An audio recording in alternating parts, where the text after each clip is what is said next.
एक व्यक्ति अपने परिवार, रिश्तेदार, मित्र, अपने पड़ोसी और अपनी फैक्ट्री के कार्यकर्ताओं से अति दुखी होकर समाधान हेतु अपने गुरु के पास पहुंचा और अपनी पीड़ा गुरुदेव को बताते हुए बोला, मेरे कर्मचारी, मेरी पत्नी, मेरे बच्चे और मेरे आसपास के सभी लोग बेहद स्वार्थी हैं।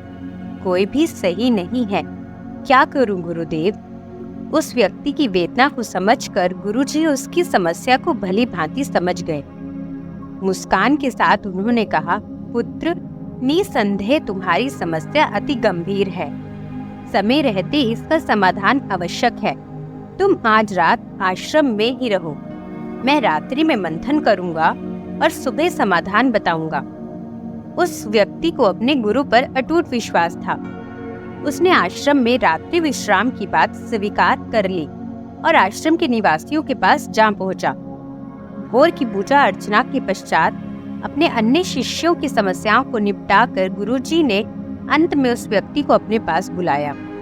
एक रात आश्रम में बिताने के अनुभव को भी वह व्यक्ति अपने गुरु को बताने से स्वयं को रोक ना सका और बोला, गुरुदेव, आपके आश्रम में भी स्वार्थियों ने अपना डेरा जमा रखा है। हर कोई आपसे कुछ न कुछ मांगने के लिए ही यहाँ रुका है। गुरुदेव ने उसकी हर बात को गंभीरता से सुना और अंत में कहा, मैं एक कहानी सुना रहा हूँ, उसे गंभीरता से सुनो। इस कहानी में ही तुम्हारी समस्या का समाधान छिपा है। कहानी इस प्रकार है। एक गांव में एक विशेष कमरा था जिसमें 1000 आईने लगे थे। एक छोटी लड़की उस कमरे में गई और खेलने लगी। उसने देखा 1000 बच्चे उसके साथ खेल रहे हैं और वो उन बच्चों के प्रतिबिंब को देखकर खुश हो गई।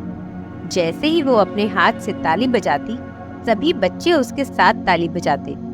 उसने सोचा, यह दुनिया की सबसे अच्छी जगह है और यहाँ वह बार बार आना चाहेगी। बच्ची के प्रस्थान के पश्चात थोड़ी देर बाद इसी जगह पर एक उदास आदमी कहीं से आया।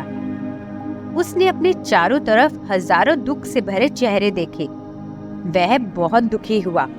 उसने हाथ उठाकर सभी को धक्का लगाकर हटाना चाहा, तो उसने देखा हजारों हाथ उसे धक्का मार रहे हैं। उसने कहा, यह दुनिया की सबसे खराब जगह है। वह यहाँ दोबारा कभी नहीं आएगा और उसने वह जगह छोड़ दी। ठीक इसी तरह यह दुनिया एक कमरा है जिसमें हजारों शीशे लगे हैं। जो कुछ भी हमारे अंदर भरा होता है वो ही प्रकृति हमें लौटा देती है। संसार हमें अपने मन के अनुरूप ही दिखता है, इसलिए अपने मन और दिल को साफ रखें। यकीनन तब यह दुनिया आपके लिए स्वर्ग की तरह अनुभव होगी। संसार को सुधारने की आकांक्षा रखने वालों के लिए सर्वप्रथम आवश्यक है कि हम स्वयं में सुधार करें। संसार अपने आप सुधर जाएगा। धन्यवाद।